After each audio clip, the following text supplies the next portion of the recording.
Shepherd in the city. Akram was sitting under a tree in the pasture near to the camps. He was counting the stars, which looked like diamonds twinkling in the darkness. Every night, Akram enjoyed making different shapes out of them.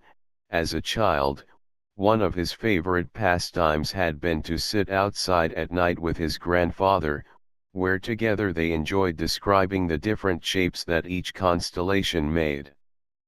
These memories were now the essence of his life, and it was one reason he liked this area of pasture land so much.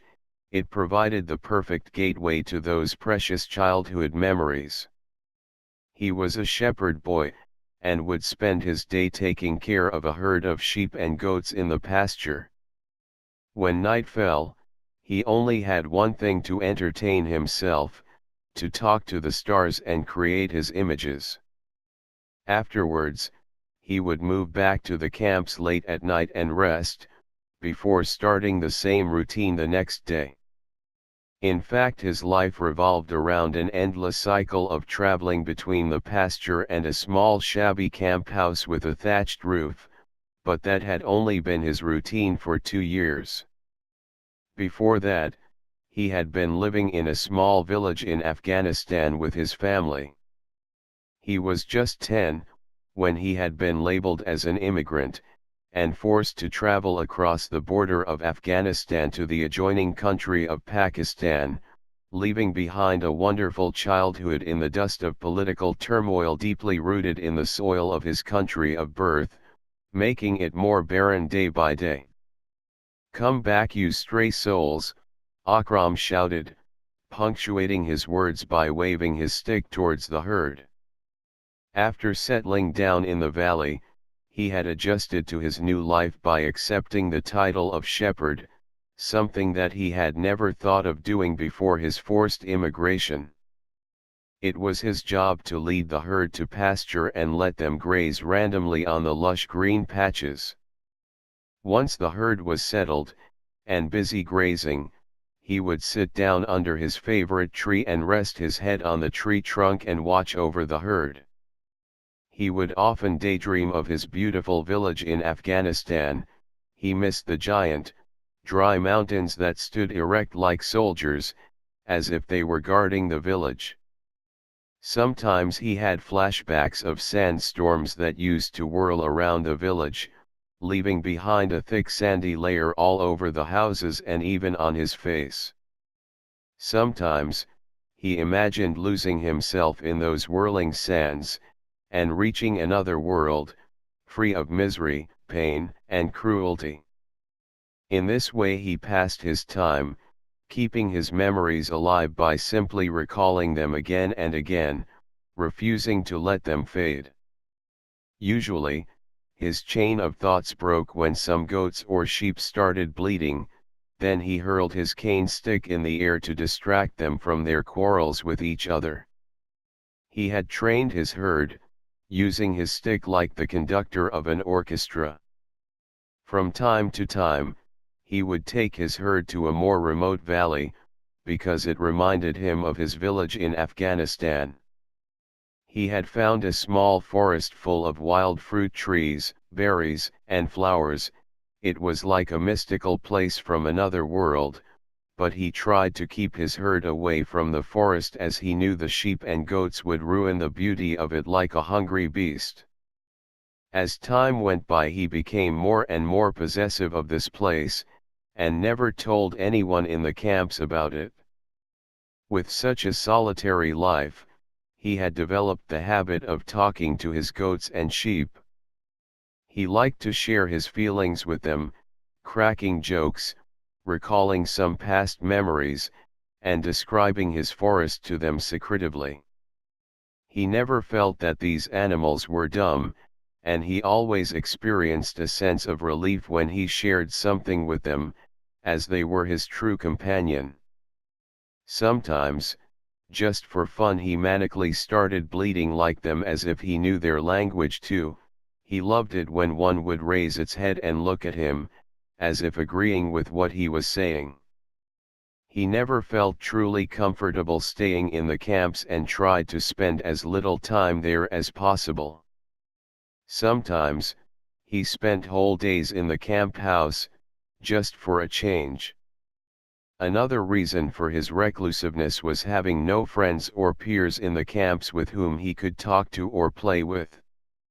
One day he returned to the camp a bit earlier than usual, and to his surprise there were some vehicles parked outside.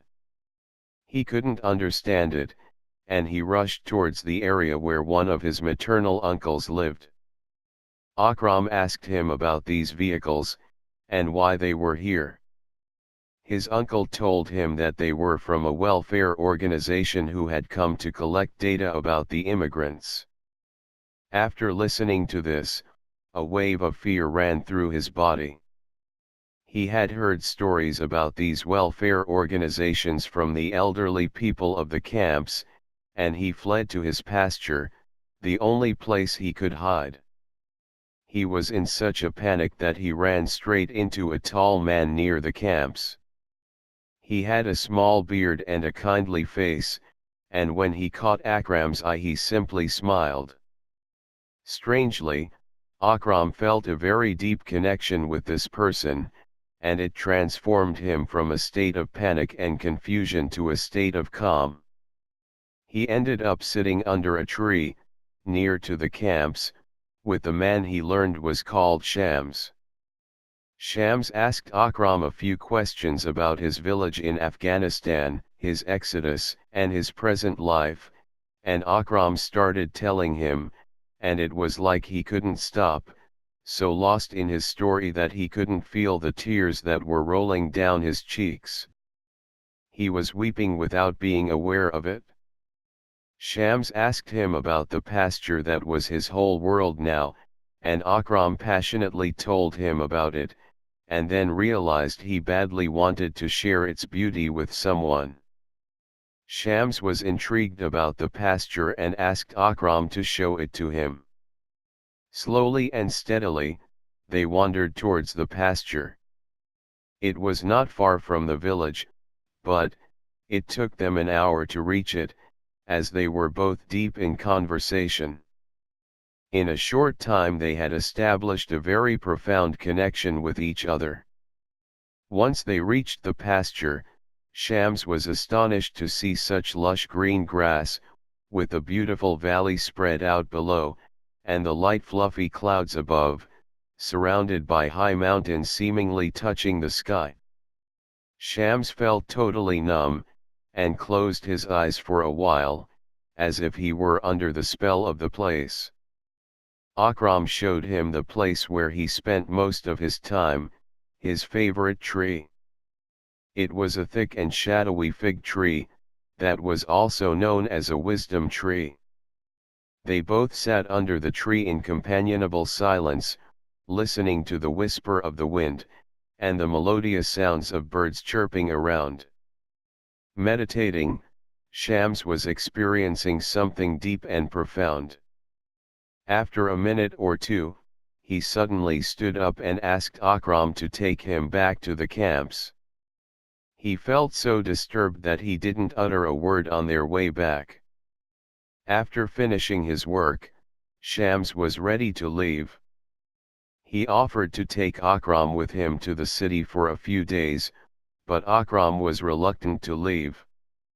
He had never been to a city, but he promised him to go with him next time. Days passed by and Akram started spending most of his time in the pasture under his wisdom tree. Like Shams, he tried to meditate and he felt serene and calm after that. He had had an extraordinary experience, and sometimes he felt as if nature had its own subtle language that was only understood by free souls. He felt he had experienced and enjoyed nature like this. The caress of a cool breeze touching me deeply. The rhythmic movement of leaves like dancing fairies.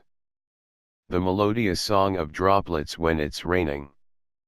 The rustling of grass blades, and fragrance of daisies. After 2 months, Shams returned to see Akram again, and he saw the changes in him. He had grown into a mature young man, and he shared some of the profound thoughts he'd had on the meaning of life with Shams, things that Shams wouldn't normally expect to hear from a teenager. He was thoroughly inspired by these thoughts and concepts, and he spent a few hours listening to him, just nodding his head. That evening, Shams told Akram that he was going to take him to the city, and Akram had no choice but to fulfill his promise. Half-heartedly Akram agreed, and decided to go with him at once.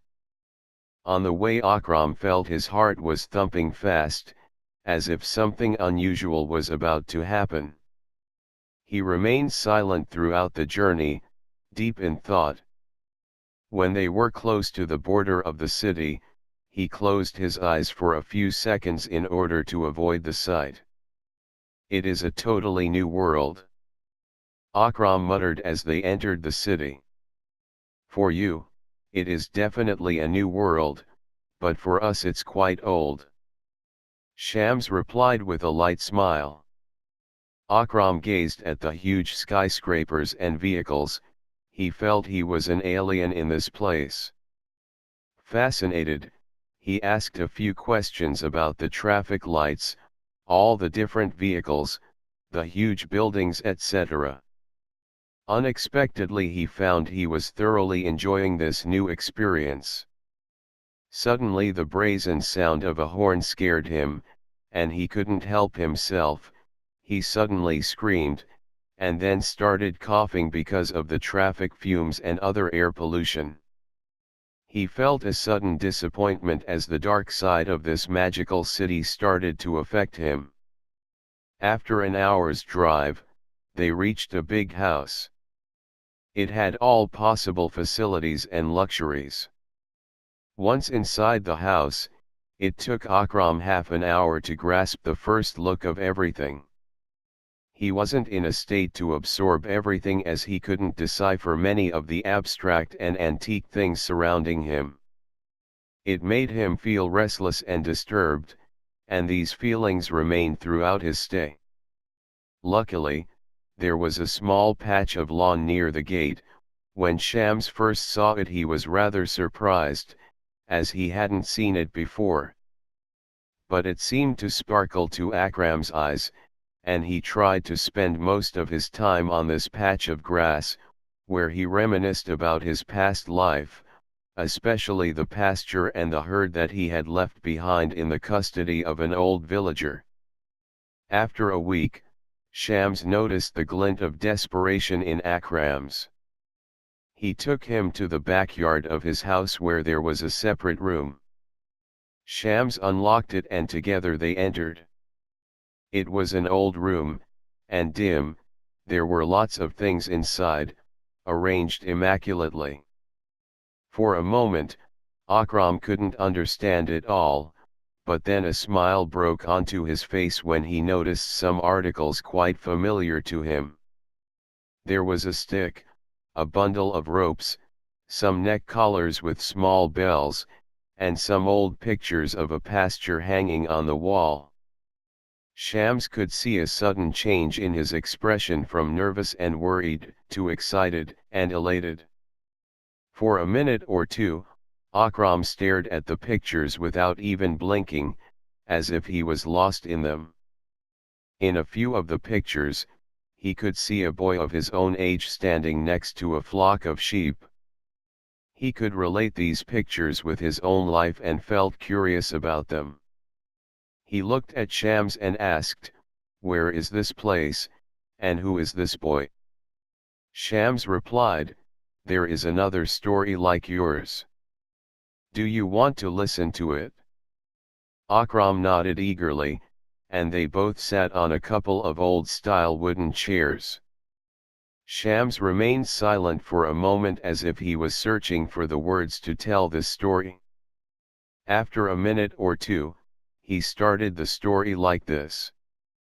Years ago this pasture was near a valley on the Pak-Afghan border where immigrants took refuge after years of turmoil in Afghanistan.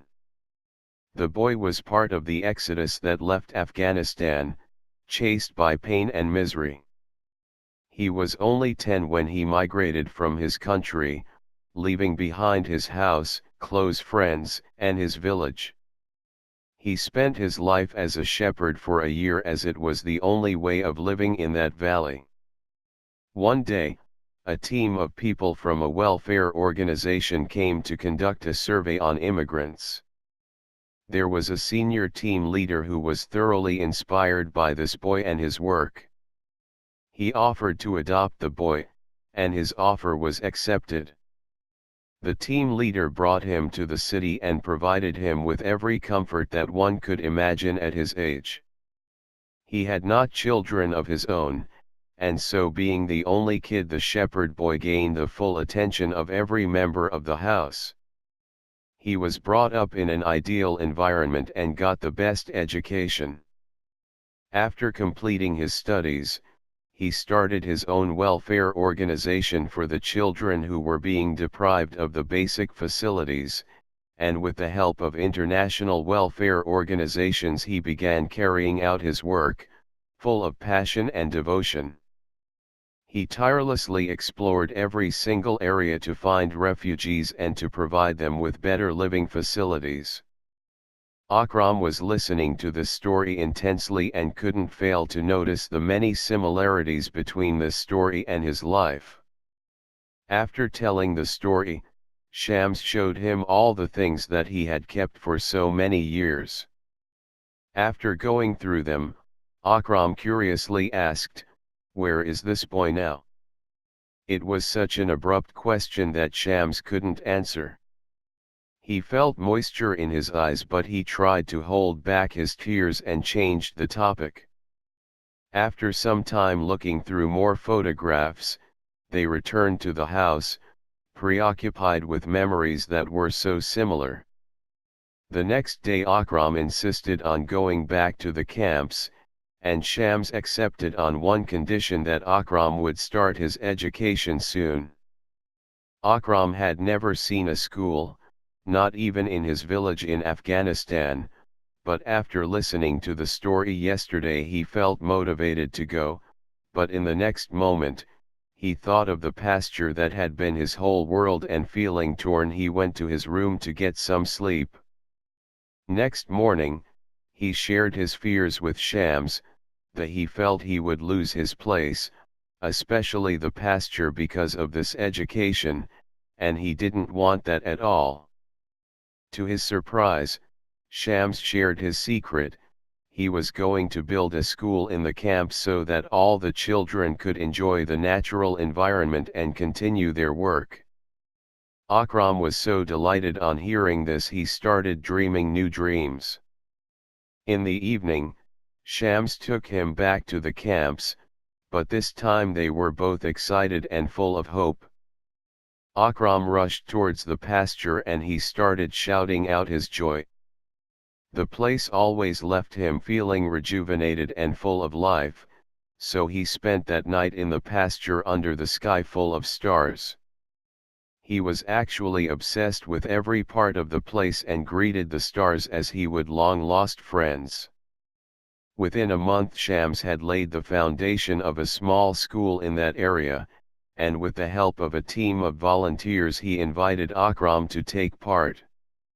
Akram enthusiastically participated as a volunteer, and in a month's time they had built a double-story wooden house with 4 rooms. Akram was the first student enrolled in the school, but there were many refugees who joined him afterwards. Most of them were shepherds too. It was the first school to be built in that area, and Shams felt a sense of pride and satisfaction while looking at the building. 2 teachers were hired and he promised to join them from time to time. After a while, Shams was in the village to see to some administration matters for the school, and Akram decided to take him to his secret place, the forest. The place that he considered to be heaven on earth. Without disclosing his secret, Akram led Shams there, but it seemed as if this wondrous place wasn't a revelation for Shams.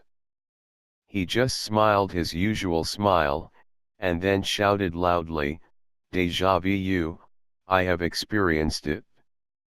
This time it was Shams who surprised Akram as he held Akram's hand firmly and rushed along the meandering path that led to the other side of the forest, opening up into another adjoining valley, that Akram had never seen.